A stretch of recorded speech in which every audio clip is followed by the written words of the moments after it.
en Miami. La próxima semana estaremos visitando a nuestros hermanos de San Francisco. Mando muchos saludos, traigo muchos saludos de parte de mi esposa, de Elena.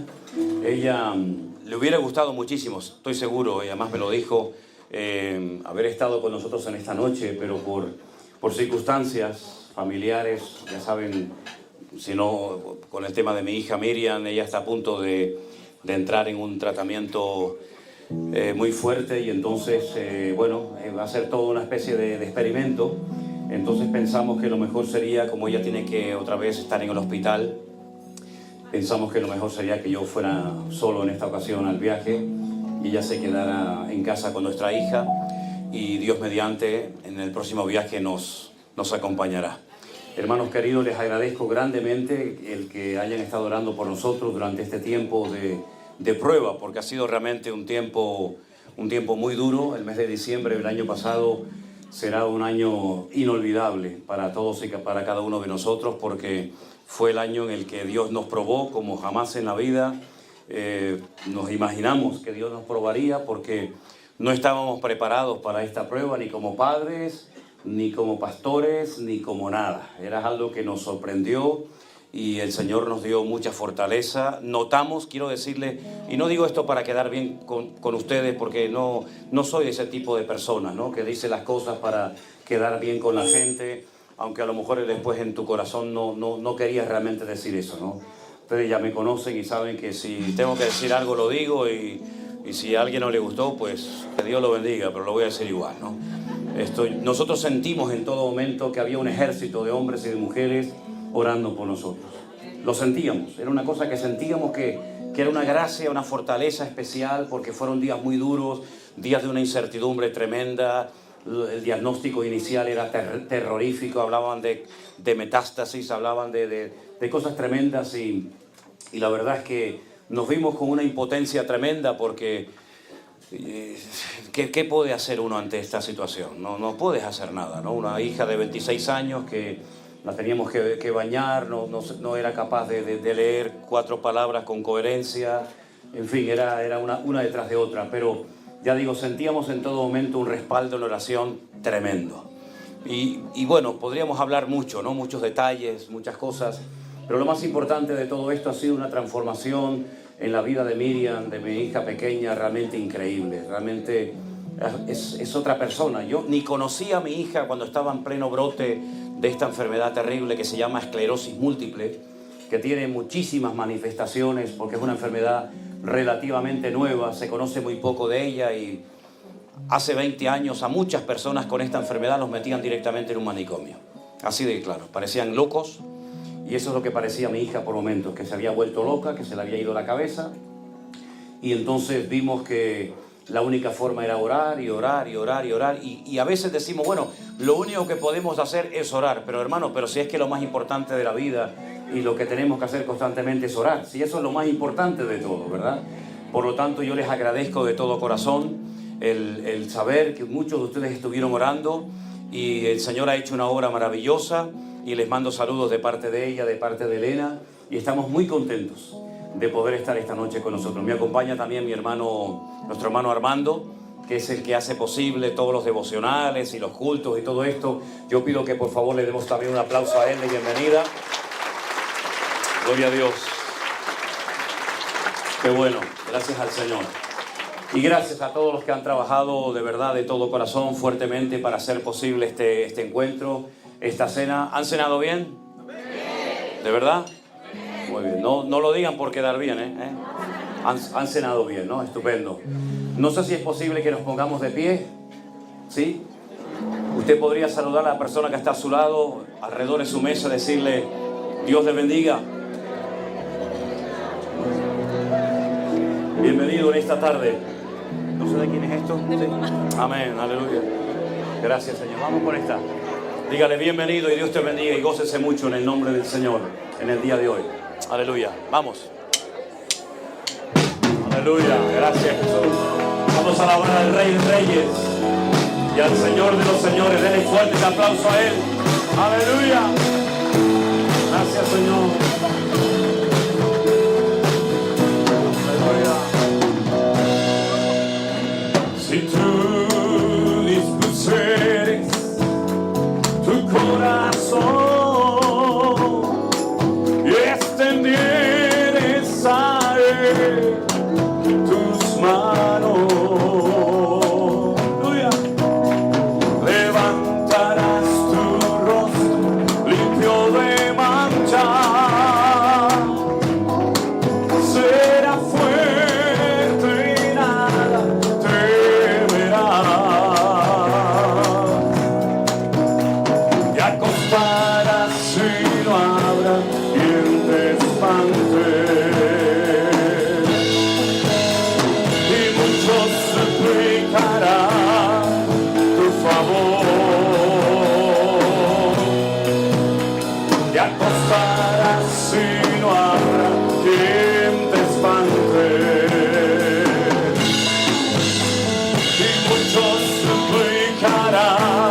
así no habrá quien te espante. Y muchos suplicarán tu favor. Tendrás confianza, porque hay esperanza. Mirarás alrededor y dormirás seguro. Y aunque oscureciere, como la mañana será, la vida será más clara que el mediodía. Tendrás confianza, porque hay esperanza.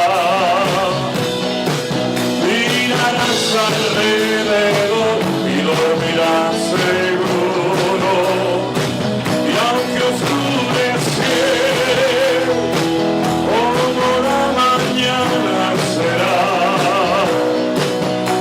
la vida será más clara que el mediodía. Y muchos suplicarán tu favor. Y muchos suplicarán tu favor. Y muchos suplicarán tu favor. Aleluya. Fuertes aplausos a nuestro Dios. Amén, amén, amén. Gracias, Señor Jesús. La vida no es fácil para nadie, ni para los cristianos, ni para los inconversos, ni para los pastores, ni para los casados, ni para las solteras. La vida no es fácil, hermano. La vida es dura. Y esta porción de la Biblia que hemos cantado es una porción literal del libro de Job. El personaje de Job es un personaje muy conocido. La Biblia dice que en un momento puntual de la historia el Señor decidió probarlo de una manera tremenda, ¿verdad? Pero en todas esas pruebas se mantuvo fiel al Señor. Y es que las pruebas el Señor las manda a nuestra vida no para destruirnos, sino para fortalecernos, para que aprendamos algo que de alguna manera necesitamos aprender, ¿verdad? Y yo quiero que en esta noche al Rey de Reyes y al Señor de los Señores le demos toda la gloria y la honra. Hermano, no me gustaría por nada del mundo simplemente imaginarme que algunos de ustedes única y exclusivamente han venido para ver a una persona. No me haría ninguna gracia, sinceramente. Porque nosotros no hemos venido aquí como un artista, como una persona reconocida, nada más lejos de la realidad, sinceramente. Yo no necesito esto. Nunca lo busqué. Yo lo único que quiero es llevarles a todos ustedes y a todos los que yo pueda a lo largo de mi vida, hasta que las fuerzas me duren, a los pies de Cristo.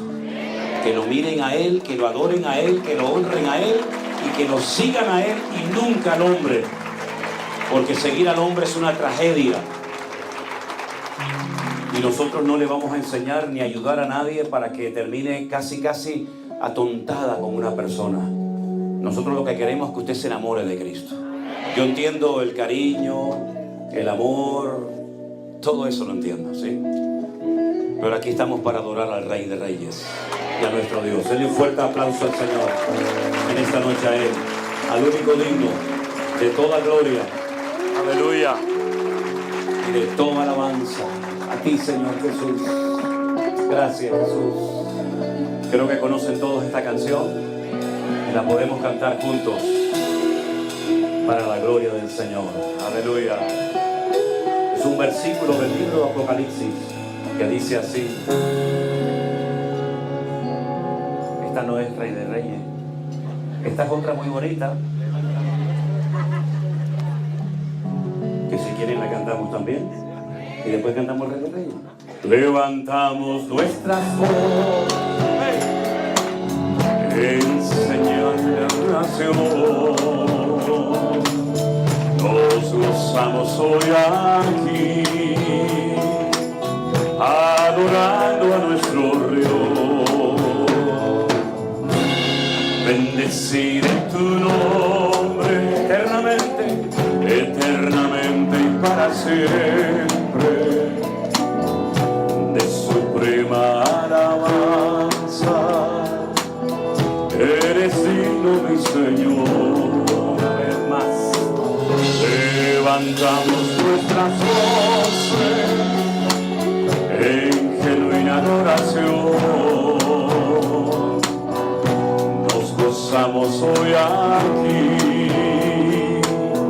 adorando a nuestro Dios. Bendeciré tu nombre eternamente y para siempre.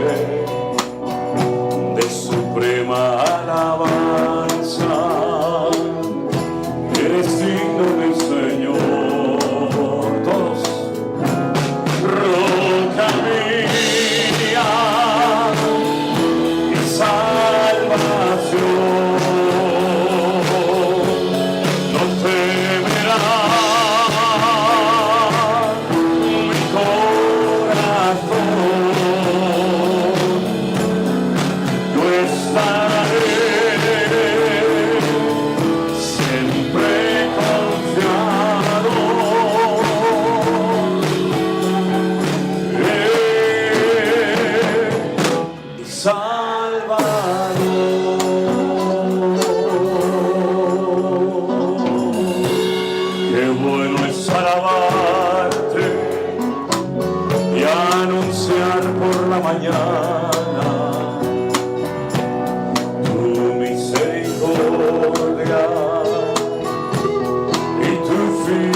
En medio de la angustia, amén.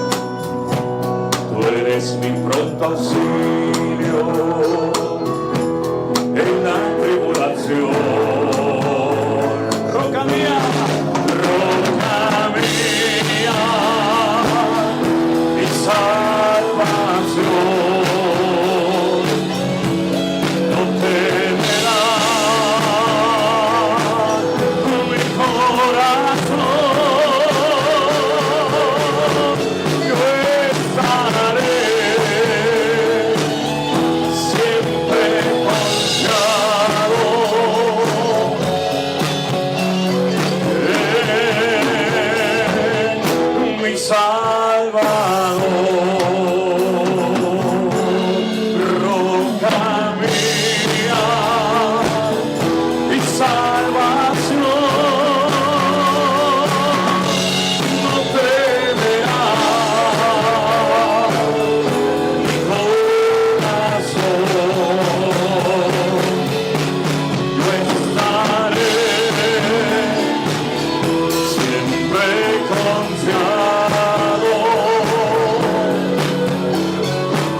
Amado Dios, cierra tus ojos en esta tarde, mi querido hermano y amigo. Aleluya. Yo no sé la situación en la que tú has venido esta tarde, pero yo sé que el Señor Jesús tiene algo precioso para tu vida, amigo. Yo sé que el Señor Jesús te ama y Él ha permitido que tú llegaras esta tarde a este lugar para tocar tu corazón, para que tú puedas salir de este lugar con la paz de Cristo en tu vida, en tu corazón, y tú puedas ser una persona feliz y llena de la paz de Cristo. Entrégale tus cargas, tus luchas, tus preocupaciones, tus angustias, tus pruebas, entrégaselas al Señor, mi hermano y amigo, y deja que Él te llene tu corazón esta tarde y que fortalezca tu vida para que puedas caminar con la bendición del Señor. Aleluya. Rey de reyes, Señor de señores, admirable, consejero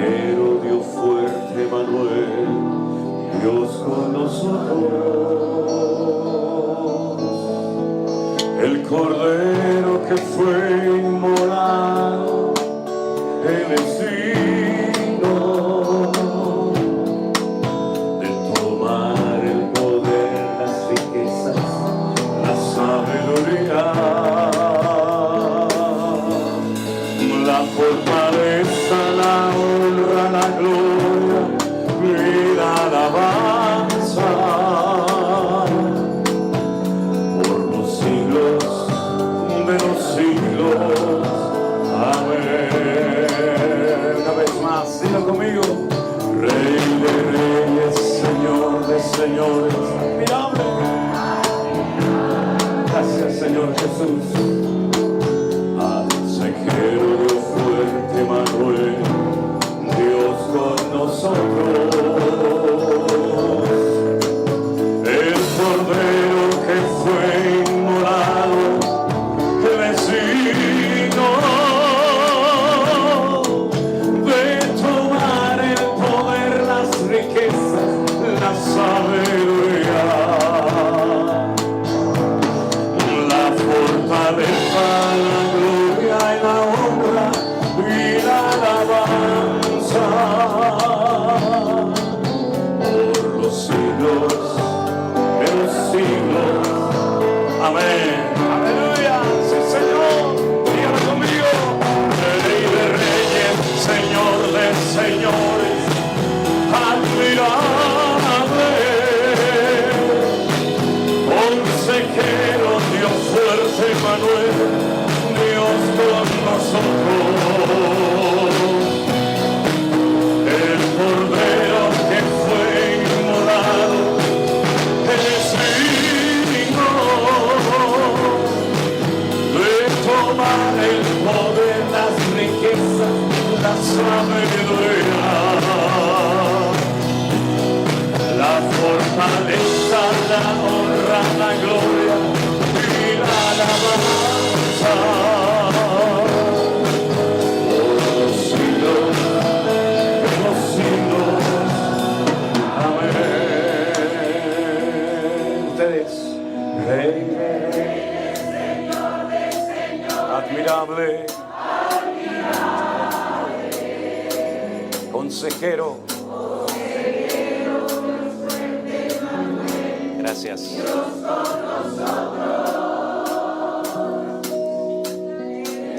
Cordero que fue inmolado, es digno de tomar, sí, Señor, la sabiduría. Vamos todos. La fortaleza, la honra, la gloria y la alabanza. Avanza por los siglos. Una vez más, todos juntos.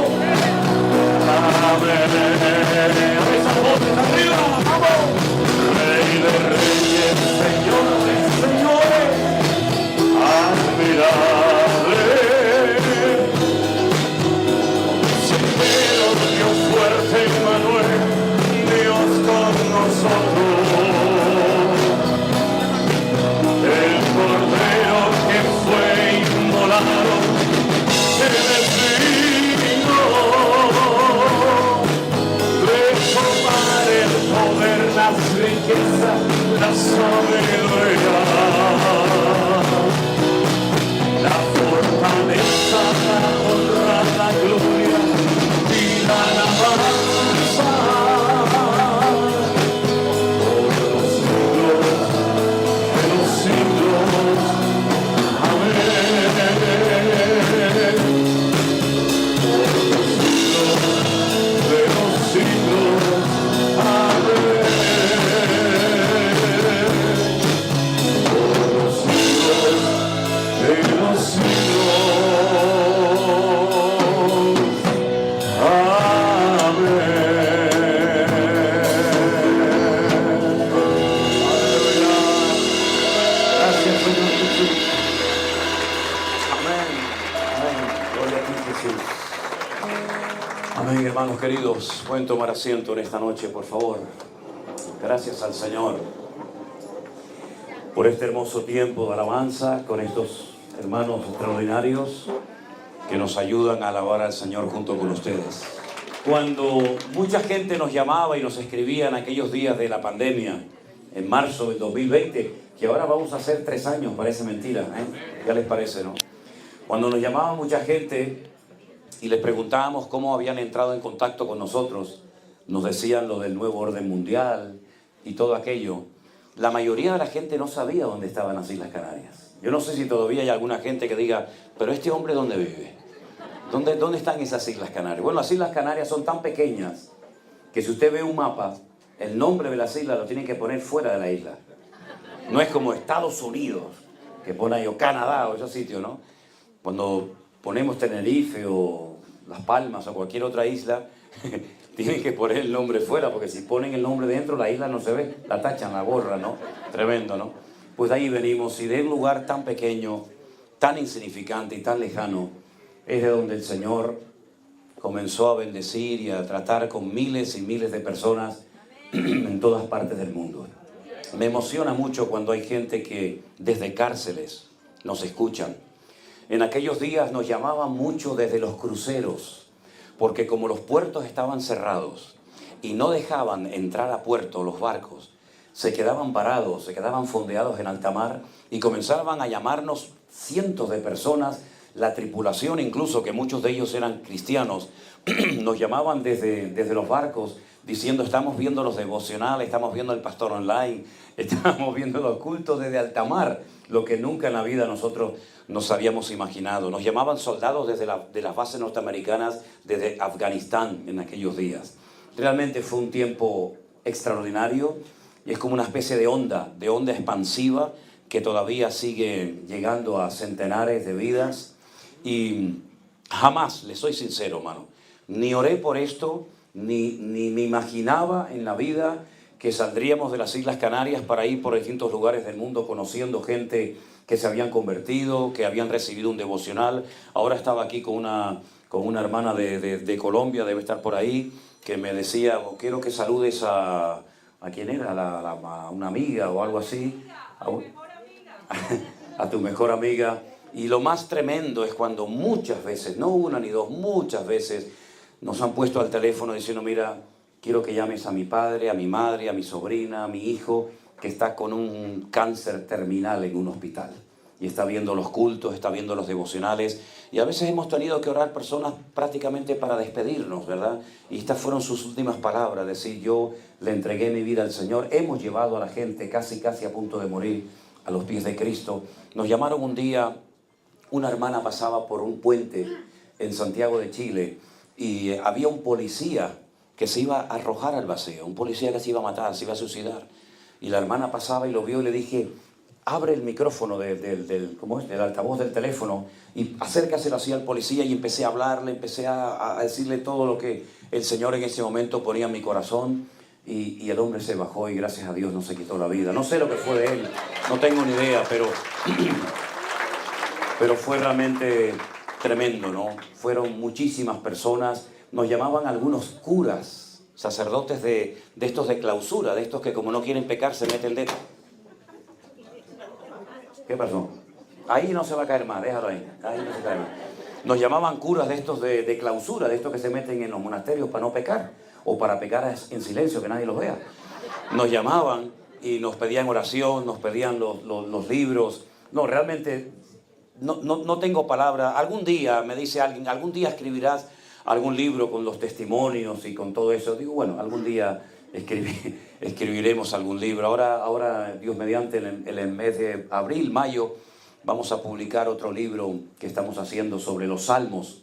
Porque una de las cosas que hemos querido es proporcionar material a los hermanos para que no vivan en ignorancia, ¿verdad? Sino que tengan las herramientas en su vida para que puedan discernir entre la sana doctrina y la mala doctrina, entre lo bueno y lo malo. Y por eso hemos publicado todos estos libros para que la gente pueda estudiar.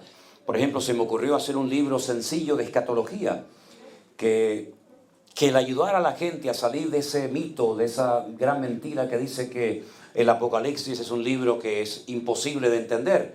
No es verdad. El libro del Apocalipsis no es el más difícil de entender de la Biblia.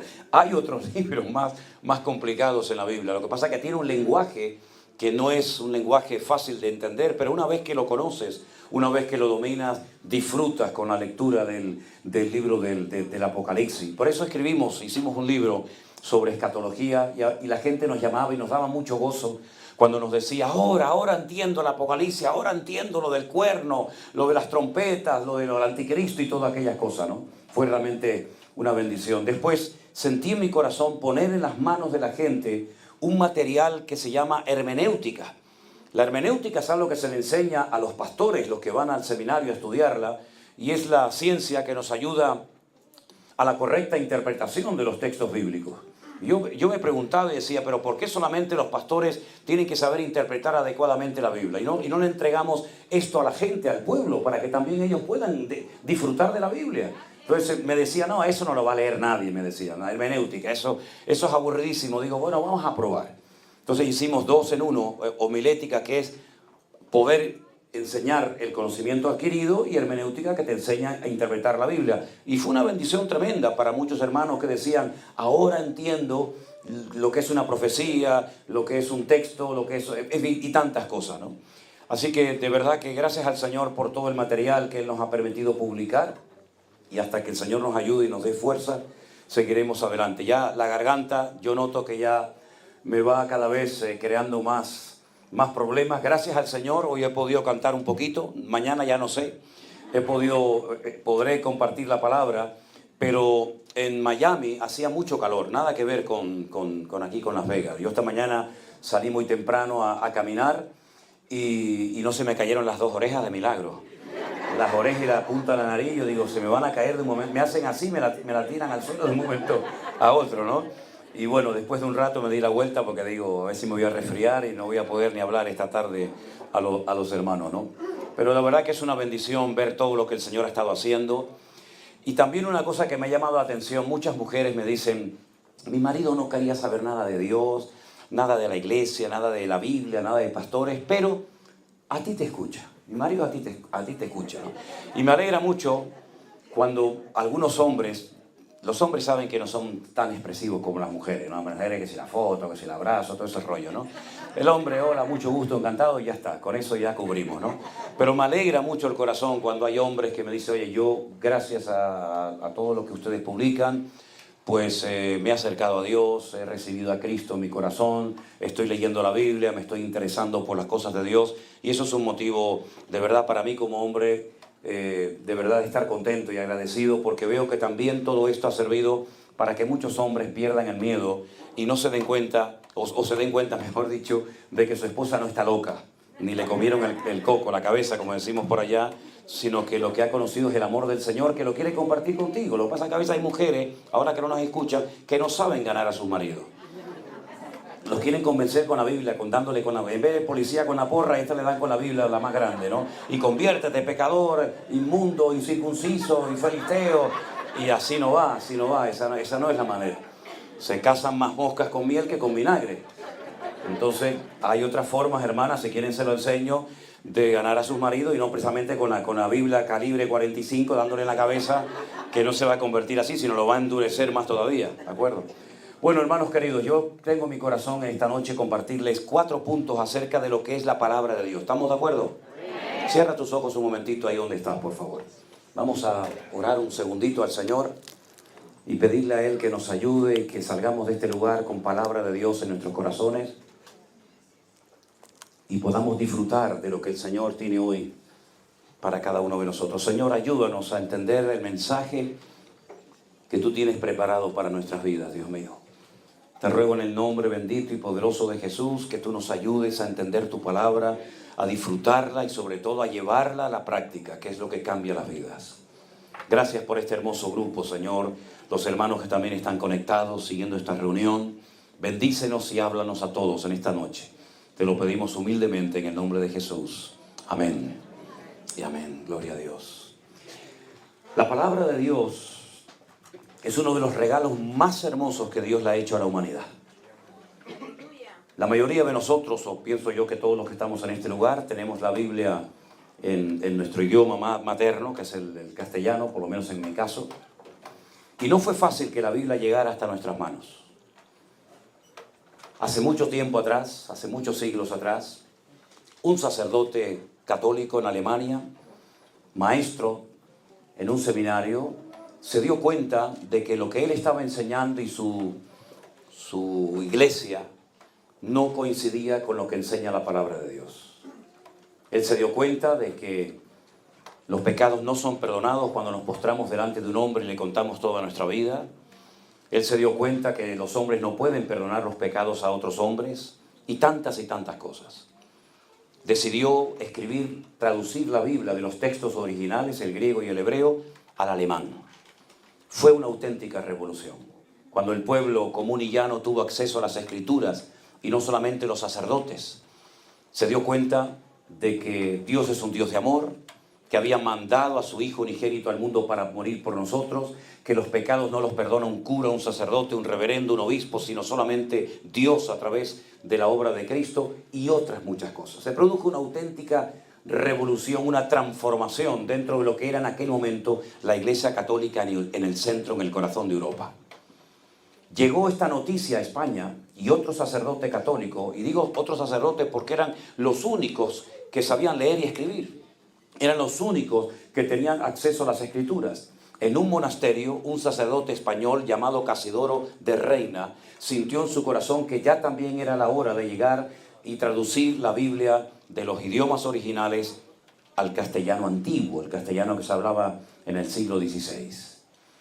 No lo pudo hacer en España porque en aquel momento una serie de reyes españoles se unieron con el clero para crucificar, para quemar, para torturar a toda aquella persona que se convirtiera, que leyera las Sagradas Escrituras. Y una noche en su monasterio, en la isla de la Cartuja, en la ciudad de Sevilla, en España, se reunieron todos los curas, todos los monjes, y dijeron, ¿qué vamos a hacer? La mitad del monasterio decidió no huir, quedarse en el monasterio y que fuera lo que Dios quiera. La otra mitad decidió huir por dos caminos diferentes, por si atrapaban a uno, por lo menos que escapara al otro. Y este sacerdote, ya digo, Casidoro de Reina, huyó a Suiza.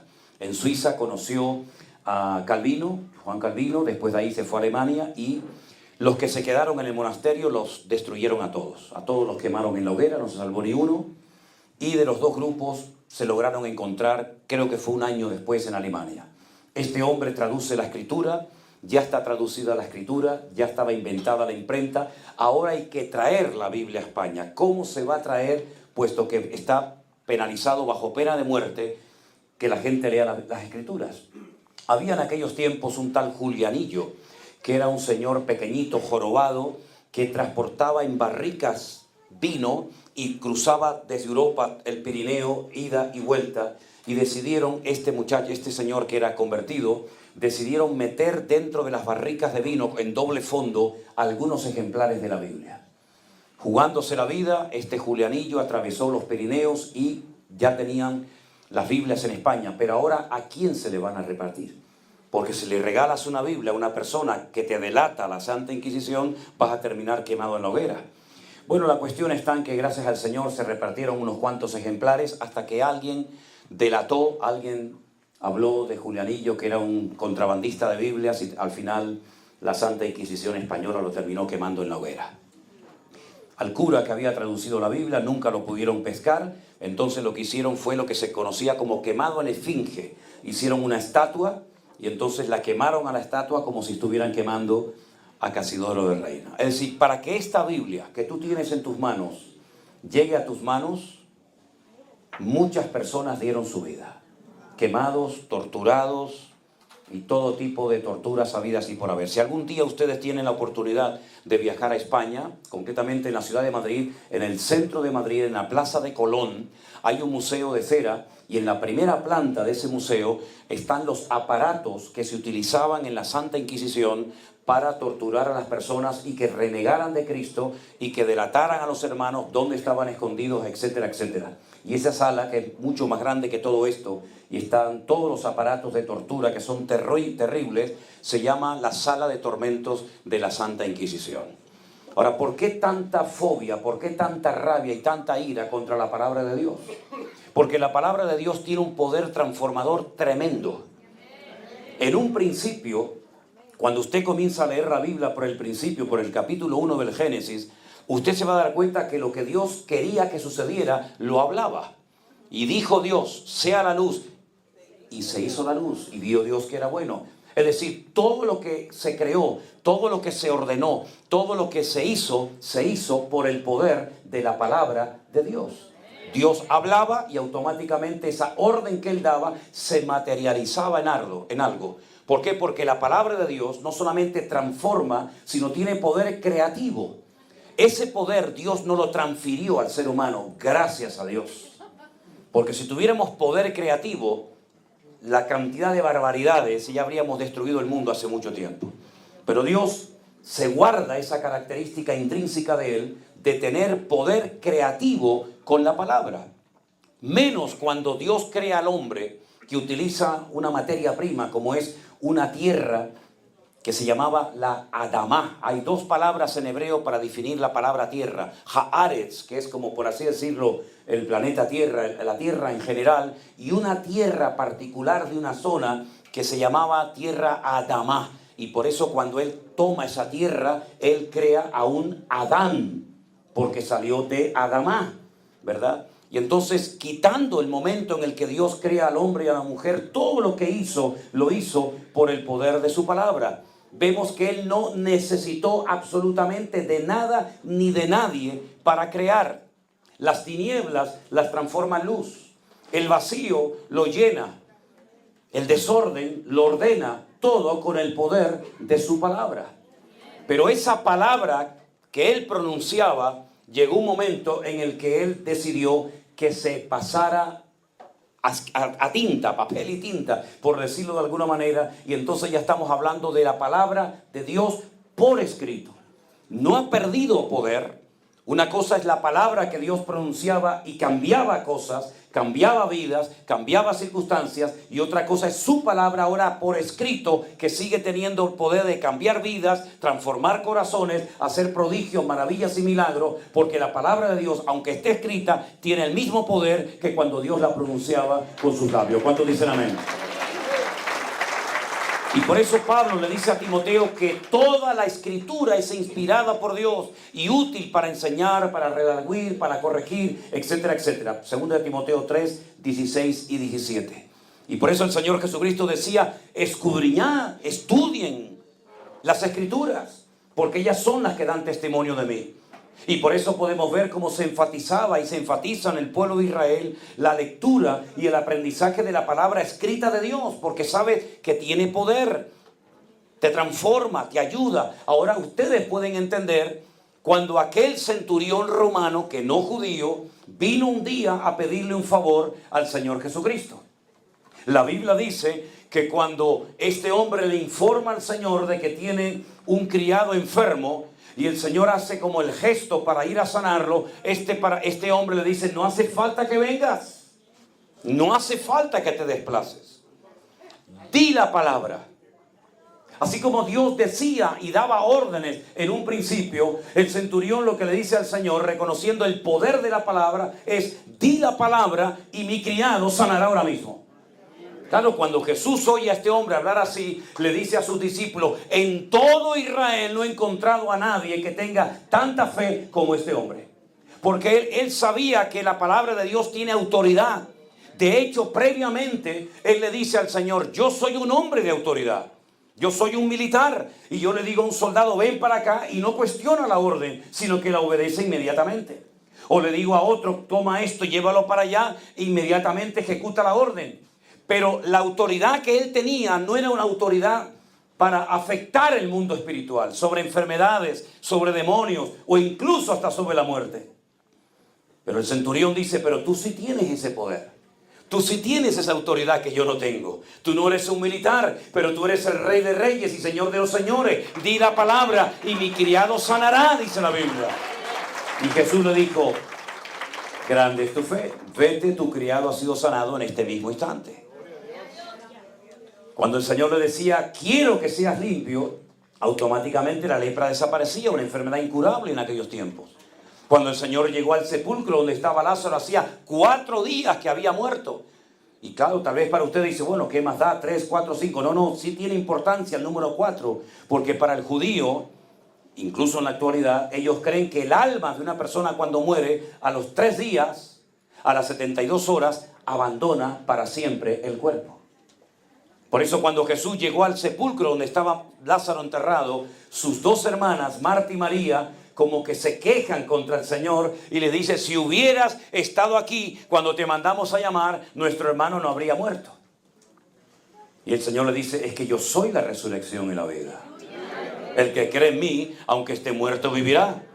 Ellas creían en esa palabra, pero le dicen, sí, sabemos que resucitará, porque sabían la palabra escrita, pero en el día postrero, y el Señor le enseña que hay que aproximar la palabra y no extender tanto la palabra, sino decir, vamos al cementerio y os voy a demostrar que aunque sea el 4.º día, lo que es imposible para los hombres es posible para Dios. Vamos a romper con esa vieja estructura. ¿Qué más da que lleve 4 días muerto? Y entonces Él lanza la palabra, Lázaro, sal fuera. Y el muerto salió vivo. Porque el mismo poder que transformaba en el Antiguo Testamento es el mismo poder que transforma hoy en día cuando el Señor daba la palabra. Por eso, hermano, cuando tú lees la Biblia, no es un libro cualquiera, eso lo sabemos todos. La palabra de Dios, la Biblia, está escrita por más de 40 personas. No hay ningún libro en el mundo que lo hayan escrito 40 personas diferentes, en varios idiomas distintos, en un periodo de aproximadamente 1400 años, en diferentes circunstancias, tiempos de paz, tiempos de guerra, por diferentes clases sociales, por reyes, por cantantes, por agricultores, por doctores, etc. Es un libro único, no hay otro libro en el mundo. Mira, el Corán no tiene ni punto de comparación con la palabra de Dios, con la Biblia de los cristianos, en absoluto. No hay ningún libro en el mundo que sea capaz una persona de leerlo y leerlo y leerlo y leerlo y nunca cansa y nunca aburre. El libro que tú quieras, léelo 1 vez, 2 veces, 3 veces, te vas a terminar aburriendo. Yo llevo más de 45 años de mi vida leyendo todos los días, en algunas ocasiones horas, la Biblia todos los días, y no me canso. Siempre hay algo, siempre hay una palabra, siempre hay algo que el Señor... ¿Por qué? Porque la palabra de Dios está viva. No es un libro caducado, no es un libro muerto, es un libro vivo que transforma vidas. Tuvimos un caso de una persona que durante la pandemia me escuchó predicar de los 10 mandamientos. Ustedes saben que los 10 mandamientos que a nosotros nos enseñaron cuando éramos católicos no son los mismos que están en la Biblia. Por lo menos los 2 primeros. Eso fue lo que me pasó a mí cuando comencé a leer la Biblia por primera vez. Yo me sabía los 10 mandamientos de memoria porque me crié siempre, toda mi vida, en colegios de curas. En Venezuela, cuando vivía de niño, estudié en los maristas y en España estudié en los salesianos. Y me conocía los 10 mandamientos de memoria y tantas cosas. Y llegué hasta dirigir el rosario. ¿Qué le parece? Que yo le arrancaba bolas para que termináramos antes, sino que yo era interminable. Pero bueno, a lo que vamos. Cuando yo leí por primera vez la Biblia en mi vida, que la abrí así al azar, yo leí justamente los 10 mandamientos. Y al momento me di cuenta de que no eran igual que en el catecismo.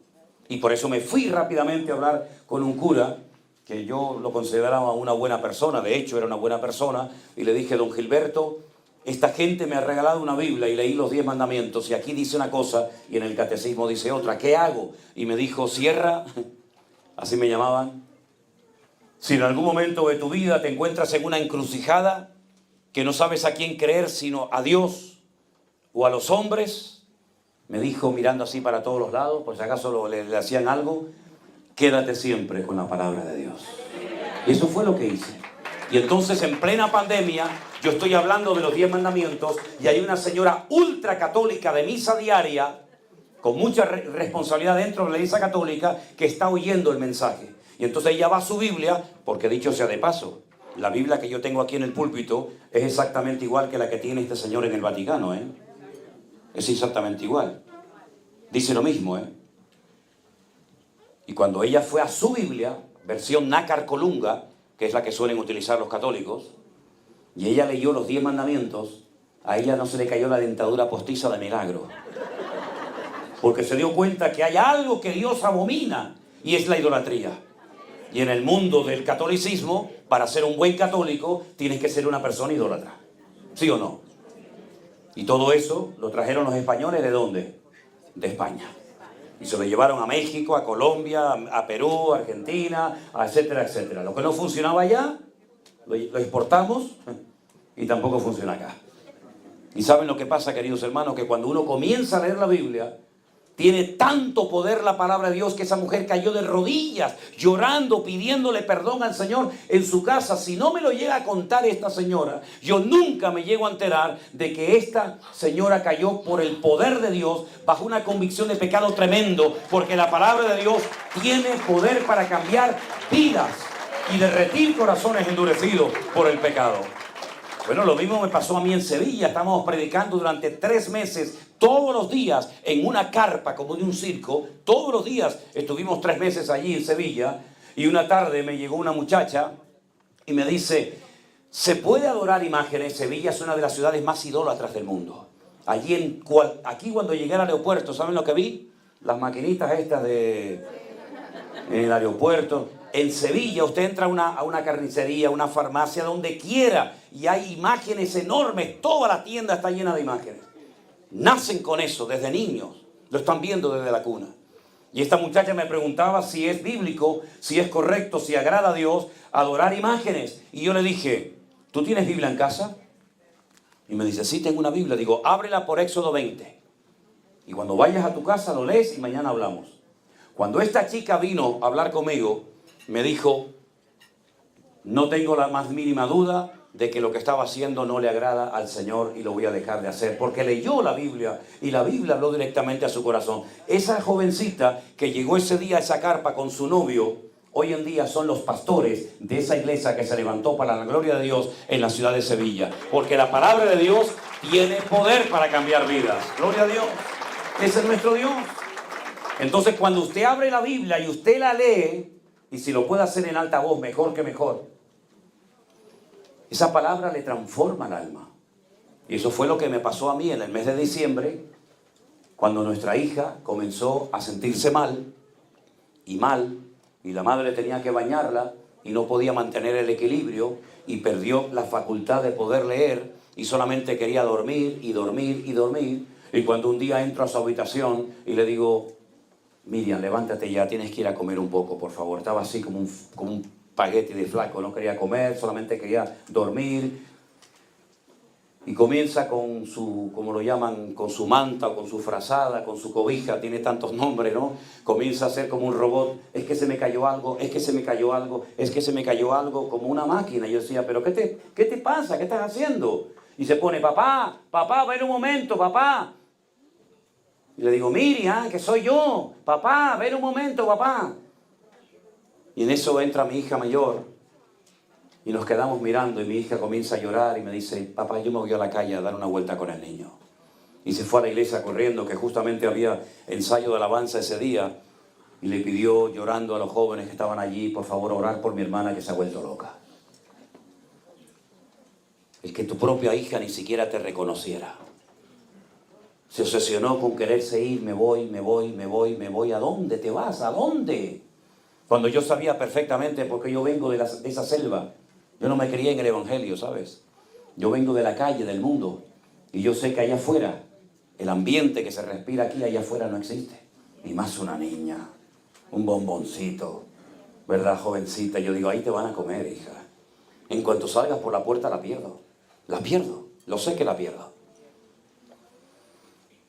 Una lucha tremenda. Una noche ya aquello fue una batalla campal. Tuve que llamar a Armando, a otros pastores por teléfono, venir a mi casa orando. Miriam se quiere ir, mira, pero era una incoherencia. Tienes toda su cabeza llena de múltiples lecciones. Eso es lo que significa la palabra esclerosis, cicatrices. Tiene toda la parte frontal de su cerebro totalmente llena de lesiones y eso le afecta a diferentes órganos, ¿verdad? Y entonces en esos días que hicimos, comenzamos a orar y a orar y a orar y a orar y a orar. Y yo creo que en esos días el Señor me dio una palabra. Ese versículo que tantas veces pongo en los libros cuando lo firmo, que es el que siempre pongo, se me hizo realidad en mi vida. Pues tengo por cierto que las aflicciones del tiempo presente no son comparables con la gloria venidera que en vosotros ha de manifestarse. Y me lo tomé para mí, dije, Dios mío, esta palabra que tanto he dedicado a otras personas, ahora me viene bien a mí. Y un día, solo en casa, cuando estaba todo el día llorando, todo el día, y desde que me levantaba, incluso durante la noche, se me caían las lágrimas y no podía parar de llorar, llorar, llorar. Y recuerdo que muchas veces Elena, cuando me escuchaba en la cama llorando a altas horas de la noche sin poder dormir, me tocaba y sí me decía, duerme ya, descansa, descansa un poco. Y no podía parar de llorar. Y entonces un día en mi habitación, donde estudio, donde hago los devocionales que ustedes ven por la mañana cuando estoy en casa en Canarias, leyendo la palabra de Dios, oye, fue como si la palabra, ¡pum!, me saltara y comencé a leer ese salmo que muchos conocemos de memoria. Muchos de nosotros sabemos docenas de salmos de memoria. Pero ese particularmente a mí me tocó esa mañana. Cuando el Señor hiciere volver la cautividad de los hijos de Sión, seremos como los que sueñan. El Señor llenará nuestra boca de risa y nuestra lengua de alabanza. Y dirán entre las naciones, grandes cosas ha hecho el Señor por estos. Y yo me la apropié y dije, Señor, yo voy a reír otra vez. Yo voy a gozarme otra vez. Yo voy a alabarte otra vez. Porque yo no podía ir a la iglesia a predicar. Me acuerdo que un día llegué a la iglesia y mi hija siempre se sienta más o menos por donde está usted, hermano, hermana, por allí. Y yo me puse en el púlpito, iba a comenzar el culto. Y cuando hice así, miré y sabía cómo estaba Miriam en casa y vi que no estaba. Yo empecé a llorar y le dije a Anderson, ven, encárgate del culto. Yo no puedo estar aquí, no puedo. Y me fui por las calles llorando por todas las calles, ¿verdad? Pero queridos hermanos, la palabra de Dios fue un consuelo y un bálsamo durante todo ese tiempo. Ustedes saben que si algo caracteriza nuestro ministerio es el énfasis que hacemos tremendo a la palabra de Dios. Y en esos días lo que me sustentó fue las oraciones de centenares y de miles de hermanos como ustedes que estaban orando por nosotros y por nuestra hija, y el poder de la palabra de Dios. Yo la recitaba y la leía en alta voz y la recitaba y la leía y yo digo, Señor, tú me dijiste un día esto y yo prediqué esto y yo prediqué de lo otro y yo creo en tu palabra, hasta que, hermanos, Dios hizo una obra tremenda. La tuvimos que llevar un día al hospital porque ya no, era una incoherencia total y absoluta. Una hermana cubana, doctora, que tenemos en nuestra congregación en Tenerife, vino a casa, le hizo una especie de prueba y era incapaz de llevarse su mano a la nariz, se le llevaba la cabeza, la oreja, con la otra no podía. De hecho, ahora mismo no se puede llevar completamente la mano, sino tiene que hacer un pequeño esfuerzo, y una incoherencia tremenda, se iba así de lado, no podía mantenerse, su cerebro se inflamó de una manera tremenda, le estaba oprimiendo y al final la tuvimos que llevar de urgencia. Y el primer escáner que le hicieron así, el de urgencia, nos dijeron, esto pinta muy mal. Aquí hay un montón de bultos o de cosas raras en el cerebro, de lesiones, y pusieron abajo la palabra metástasis. Claro, cuando yo estoy allí en urgencias y leo esto, y yo digo, ¿puedo entrar un momento a verla? Y yo, sí, está ahí en una camilla. Yo llegué al pasillo y le dije, Miriam, o te agarras al Señor ahora, o te vas. Y no voy a poder hacer nada para salvarte. O te agarras al Señor ahora, o quiero que sepas que te puedes morir aquí. Y esta es la última vez que te hablo. La subieron para la planta de toda la gente de cáncer. Estaba en esa planta, donde había gente con gritos y gente que moría. Ahí estuvo mi hija. Y fue en esos días donde el poder de la palabra hizo algo tan espectacular, porque nosotros mientras estábamos en casa orábamos y orábamos y orábamos, y ella comenzó a leer la Biblia, ella comenzó a escuchar cosas de internet, de música cristiana, y allí el Señor hizo una obra tan tremenda en ella, que cuando yo iba por las mañanas a visitarla, que me iba temprano con la moto a visitarla, pues resulta que la que me daba ánimo era ella a mí, en vez de yo a ella, y era algo que yo decía, bueno, si hace una semana atrás estaba loca como una cabra, y todo eran incoherencias y todo era terrible, ¿no será esta otra incoherencia dentro de su enfermedad? Perdonen que les diga esto, pero llegué a pensarlo. Porque hay gente que está mal de la cabeza y tiene como una especie de misticismo en la cabeza, ¿no? Entonces comenzábamos a decir, bueno, a ver hasta cuándo dura esto. Pero la obra que el Señor hace, el poder de la palabra de Dios es tan real que ningún hombre jamás podrá detener la obra que Dios hace en una vida, cuando detrás de esa vida y esa palabra se está orando y reclamando la bendición del Señor. Así que sigan orando por sus hijos, sigan orando por sus matrimonios, sigan orando por su vida, porque la palabra de Dios tiene poder. Estoy totalmente convencido de ello. Dios habló la palabra, Dios permitió que esa palabra se escribiera, pero en Juan capítulo 1 dice que en el principio era la palabra, o el verbo. Y el verbo, o la palabra, era Dios. Es decir, que Dios era la palabra y la palabra era Dios. Y dice, escuchen bien esto, y aquella palabra, o aquel verbo, fue hecho carne y habitó entre nosotros, y vimos su gloria, gloria como del unigénito Hijo de Dios. Es decir, que tenemos la palabra pronunciada por Dios, tenemos la palabra por escrito, y aquí la tenemos, gracias al Señor, y tenemos en un momento puntual de la historia que esa palabra se encarna, se hace hombre y habitó entre nosotros, y estamos hablando nada más y nada menos que de nuestro Señor Jesucristo. Ese fue el milagro más grande en toda la historia de la humanidad, como una palabra se humana, se encarna, habita entre nosotros, y ahora esa palabra no solamente la podemos oír, sino que la podemos tocar y la podemos sentir. Y esa palabra, ese Dios, está dentro de nosotros todos los días hasta el fin del mundo. Pero finalmente queda otra característica de la palabra, que es la que nos dice en 2 de Pedro capítulo 1, y quiero leerte estos versículos, hermanos. 1 de Pedro capítulo 1, el versículo 19, y dice así la palabra de Dios.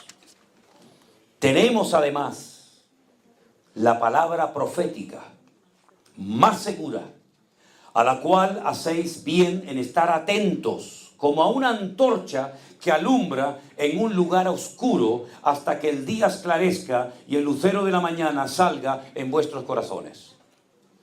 Entendiendo primero esto, que ninguna profecía de la Escritura es de interpretación privada, porque nunca la profecía fue traída por voluntad humana, sino que los santos hombres de Dios hablaron siendo inspirados por el Espíritu Santo. Fíjense el proceso que ha ido experimentando la palabra de Dios. Primero Dios la habla, nadie la escribe, Él la pronuncia sin necesidad de nada ni de nadie. Él la habla, transforma, cambia las circunstancias, crea el mundo, el universo. Esa palabra tiempo más tarde se va escribiendo paulatinamente. Tenemos en el Antiguo Testamento la ley, tenemos los salmos, tenemos los libros proféticos, tenemos los libros históricos, etcétera, etcétera. En la época del Señor Jesucristo, muchas personas ya no hablaban hebreo, hablaban el griego, pero ya se había traducido, ¿verdad? En la época de los griegos, por primera vez, la primera traducción de la Biblia fue el Antiguo Testamento, estamos hablando, del hebreo al griego, como se llama la Septuaginta, por 70 personas diferentes en la ciudad de Alejandría. 70 personas en 70 habitaciones diferentes, para que después vieran si habían coincidido las 70 traducciones, y efectivamente coincidían. Tenemos la palabra hablada de Dios, la palabra escrita, la palabra humanada o encarnada, que fue el Señor Jesucristo, pero nos queda ahora a nosotros, como dice aquí, la palabra profética más segura. ¿Y a qué se refiere el apóstol Pedro cuando habla de que hay una característica de la palabra de Dios que tiene que ver con lo escatológico, con lo futuro, con lo profético? Bueno, gracias al Señor, 3/4 partes de material bíblico es material profético. Y muchas de esas profecías ya se han cumplido, lo cual le da una credibilidad enorme a las Sagradas Escrituras. Por ejemplo, de la primera venida de Cristo se cumplieron más de 150 profecías. Prácticamente todos los detalles de la vida de Jesús estaban escritos por diferentes profetas. Por ejemplo, su nacimiento. ¿Quién de nosotros aquí en esta sala, o los que están ahí en su casa viendo el culto, o los que los verán después, ¿Quién de nosotros tuvo la capacidad antes de nacer de escoger el lugar de nacimiento del país? Ninguno de nosotros. Ninguno de nosotros pudimos escoger ese lugar. Dios había dicho a través del profeta Miqueas que una pequeña localidad llamada Betlehem, Belén, la casa del pan, sería el lugar donde nacería el Mesías. Y así se descartaban otros lugares. Y allí nació el Señor Jesucristo en Belén de Judea. Pero es que curiosamente no vivían allí sus padres, sino que vivían muy lejos de ese lugar. Pero un edicto por parte de Augusto César, casualmente, en aquellos tiempos, obligaba a todas las personas que tenían que volver a su lugar de origen para ser empadronados. Pero es que María en aquel tiempo estaba embarazada. Y desplazarse con una mujer embarazada en un largo viaje era muy complicado. Pero tuvo que hacerlo, era una ley romana y había que cumplirla. Y ella dice que viajó con su marido hasta Belén de Judea. Y estando en Belén de Judea, le entraron los dolores de parto. ¿Y dónde nació el Señor Jesús? En Belén de Judea, según lo que había dicho el profeta Miqueas. Todo lo que le pasó al Señor Jesucristo en su primera venida, todo, absolutamente todo estaba escrito. ¿Quién de nosotros puede elegir la forma, el día o la hora de nuestra muerte? Ninguno. Ni escogimos el lugar de nacimiento, ni el día ni la hora, ni tenemos la capacidad, ninguno de nosotros, de poder elegir el día, la hora y el lugar de nuestra muerte. Eso solamente le queda a Dios, como poder que Él tiene absoluto, ¿verdad? Pero sin embargo el Señor Jesucristo, dice la Biblia, que tenía que morir en Jerusalén, crucificado entre dos malhechores y enterrado en un sepulcro de un señor multimillonario que le prestó el sepulcro para que Él muriera en ese sepulcro, o estuviera enterrado en ese sepulcro. ¿Quién puede elegir eso? Y así te podía hablar de más de 150 profecías. Por ejemplo, cuando le dieron agua o vinagre en la cruz del Calvario, estaba escrito. Cuando un discípulo lo vende por 30 piezas de plata, estaba escrito. Cuando un discípulo lo iba a traicionar, también estaba escrito. Absolutamente todos los detalles de la vida de Jesús estaban escritos. Y el más grande de todos, la resurrección del Maestro. Porque se hubiera cumplido con 149 profecías, pero faltaba el examen final de la resurrección. Sería otro falso Mesías, como tantos y otros que habían venido en el pasado. Pero cuando a Él lo meten en el sepulcro, sus enemigos se frotaron la mano, pensando que habían acabado con Él. Ya hemos acabado con este hombre.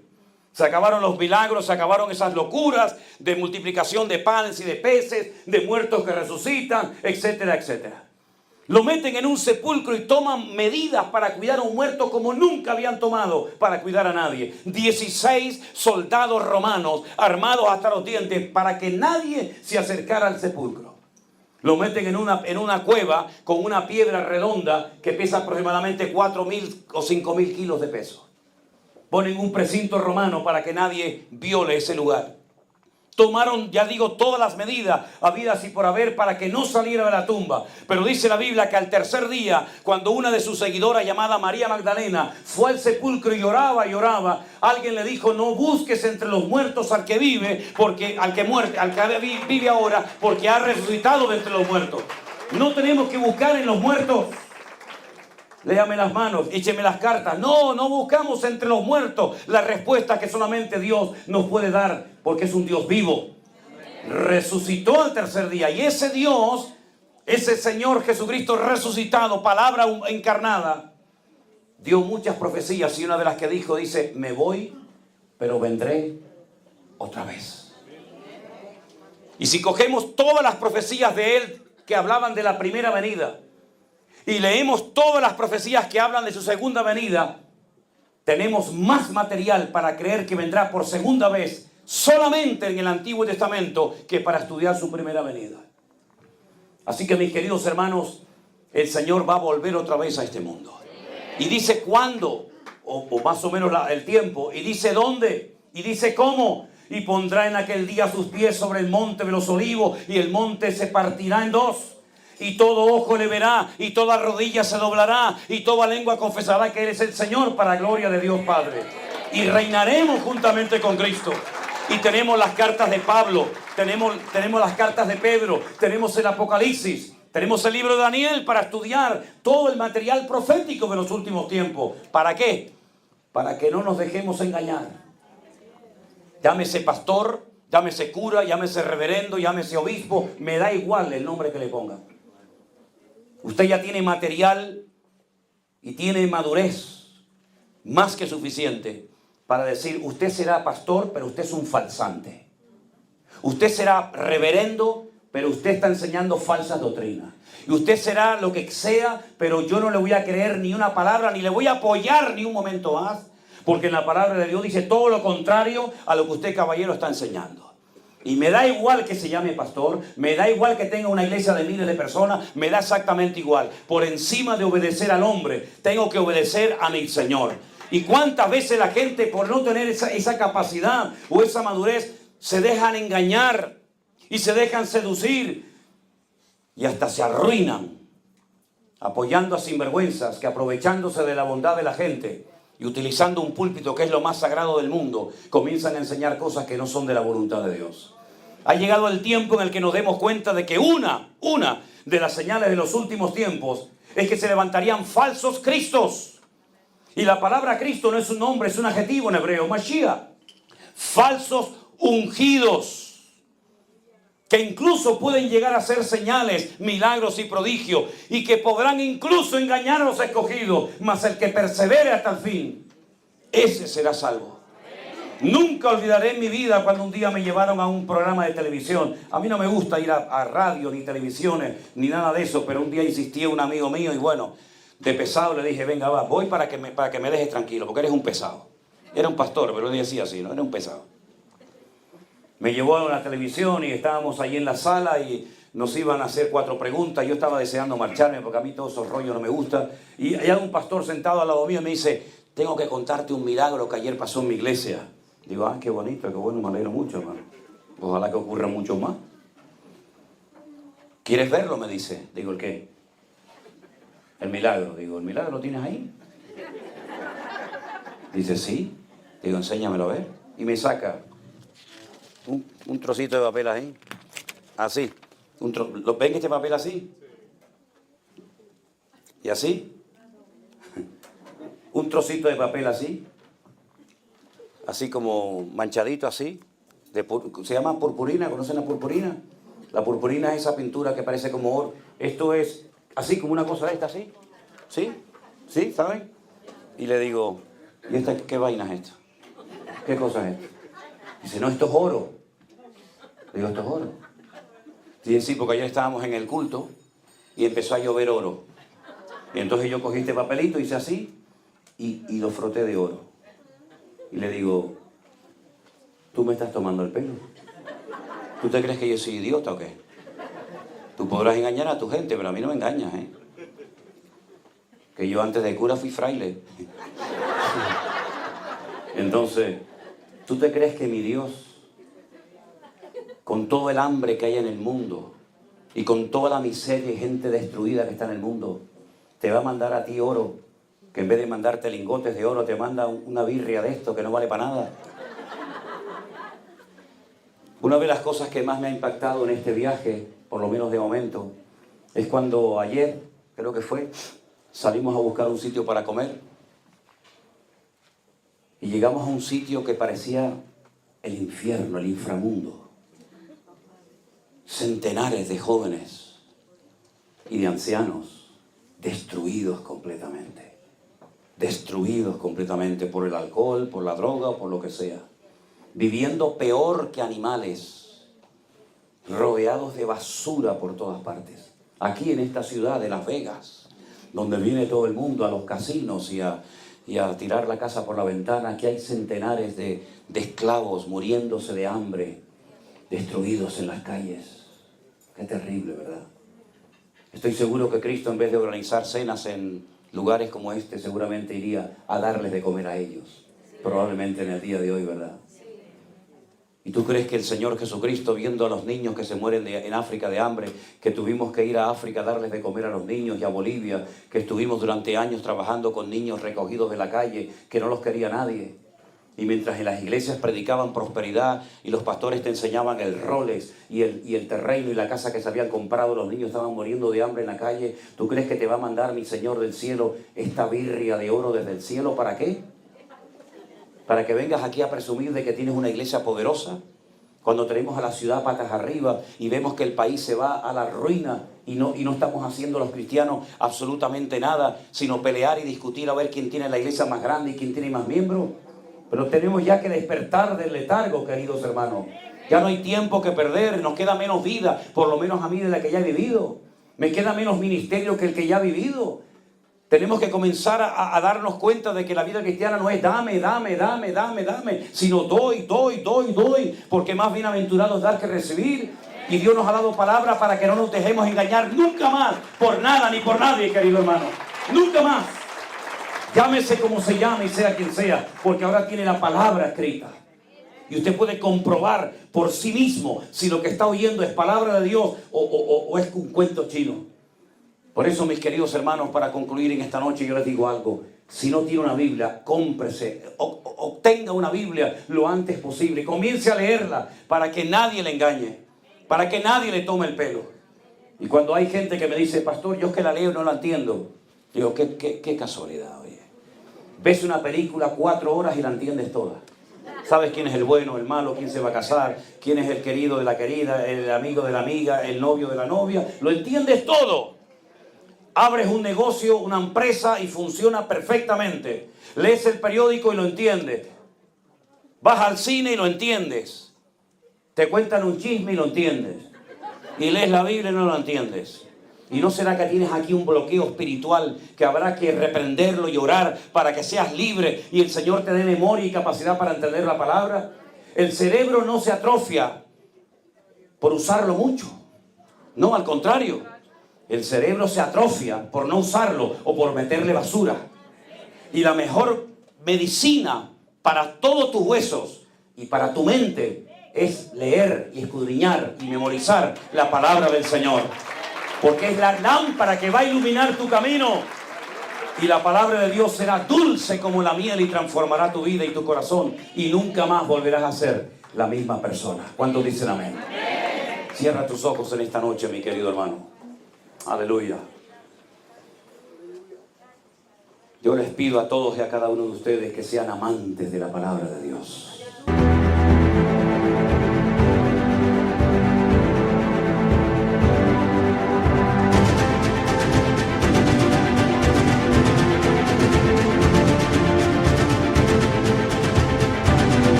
Que la lean, que la devoren, que se enamoren de ella.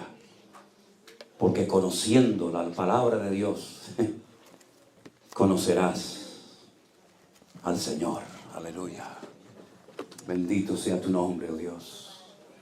Ahí donde está, vamos a cantar otra vez la de Rey de Reyes, ¿ok? Ahí donde estás, dígale, Señor, yo te pido perdón por el tiempo que he perdido en tonterías, en vez de haber leído y en vez de haber estudiado tu palabra. Yo te pido, Señor, que pongas memoria y capacidad en mi mente para que aunque sea un versículo, yo lo pueda entender y llevar a la práctica en mi vida. Y que en mi familia haya paz, amor y armonía, porque la palabra de Dios a partir de hoy va a ser el fundamento de mi casa y de mi familia. Ponga la palabra de Dios en las paredes de su casa. Cómprese textos bíblicos, apúntelos en la pared de su casa. Enséñele a sus nietos, enséñale a sus hijos la palabra de Dios. Porque ella le va a ser sabio y le va a ser un hombre de Dios. un buen padre y una buena madre que tendrá palabra de Dios, que traerá bendición a su vida. Aleluya. Comience a leerla en familia o solo, como quiera. Pero empiece el día leyendo una parte, una porción de la Escritura. Váyase a la cama cada noche primeramente leyendo una porción de la palabra, un salmo si quiere. Y yo le aseguro que en menos de un mes, si usted lee todos los días la palabra, su vida va a cambiar, su depresión se va a ir, su tristeza se va a marchar, su angustia le va a parecer nada, porque a la luz de la palabra de Dios, usted se va a dar cuenta de lo grande y de lo poderoso que es el Señor. Aleluya. Bendito sea tu nombre, mi Rey, mi Señor. Aleluya. Mi admirable. Nos ponemos de pie, mis amados.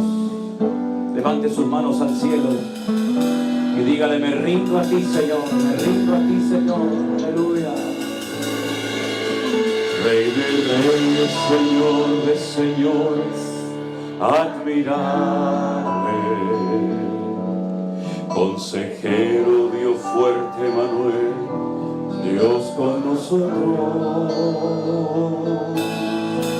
el Cordero que fue inmolado, eres digno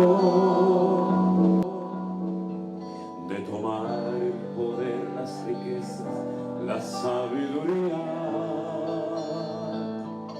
la fortaleza, la honra, la gloria y la alabanza por los siglos de los siglos. Amén. Rey de reyes, Señor de señores, admirable.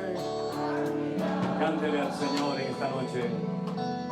Consejero, Dios fuerte, Manuel, Dios con nosotros,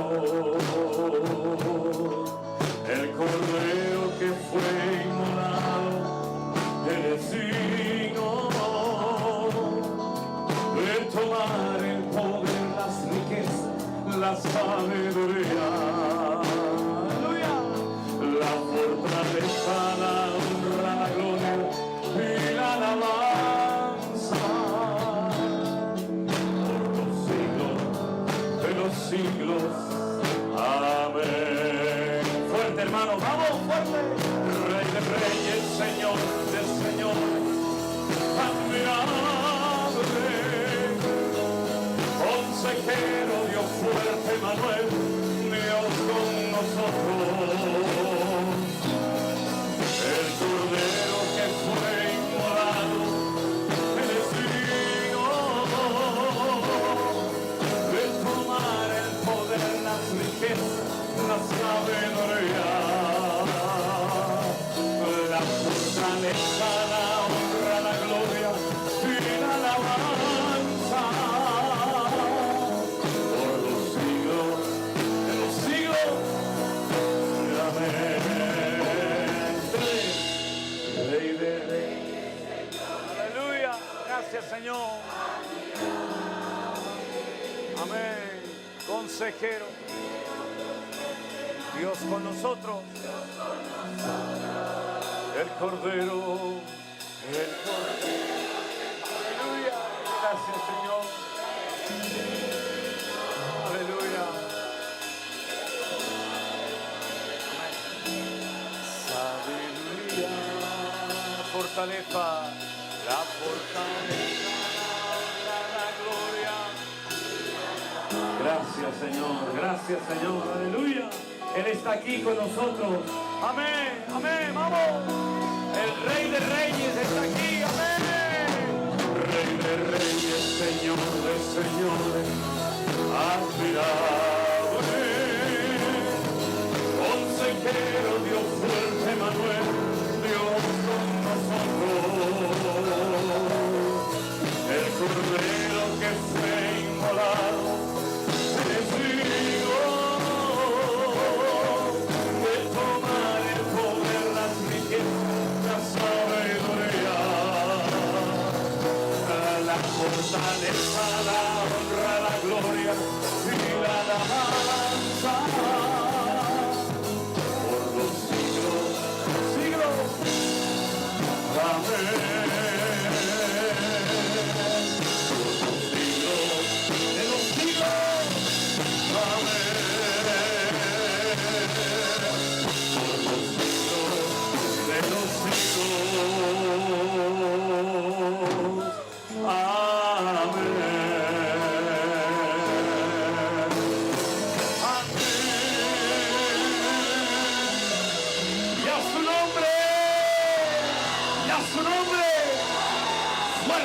aplauso al Señor. Aleluya. Amén. Gracias, Señor. Hermanos queridos, qué bendición tan grande cuando el pueblo de Dios se reúne. Y saben una cosa hermosa, hermanos, que ha producido y que está haciendo esta obra, esta iglesia virtual, como la hemos denominado, que hemos sido capaces de demostrarle a muchos que de diferentes iglesias, de diferentes denominaciones, hermanos que no se conocían y a lo mejor que no se habían hablado en la vida, somos capaces de reunirnos bajo un mismo techo, bajo la bandera no de un hombre, no de una iglesia, sino bajo la bandera del amor de Cristo. Y podemos cantar juntos y gozarnos juntos, aunque somos de diferentes iglesias y a lo mejor de diferentes tendencias incluso. Pero hay algo que nos une y es el amor de Cristo, que nunca jamás nos abandonará. Así que, hermanos, lo más importante de todo no es ni mi iglesia ni mi denominación. Lo más importante es que el mundo vea que nos amamos, que nos respetamos, que estamos unidos, que somos capaces de trabajar juntos. Y dice la Biblia que cuando nos vean que nos amamos, entonces el mundo creerá que somos sus discípulos. Dale un abrazo a su hermano esta tarde. Dígale, Dios te bendiga. Claro que sí.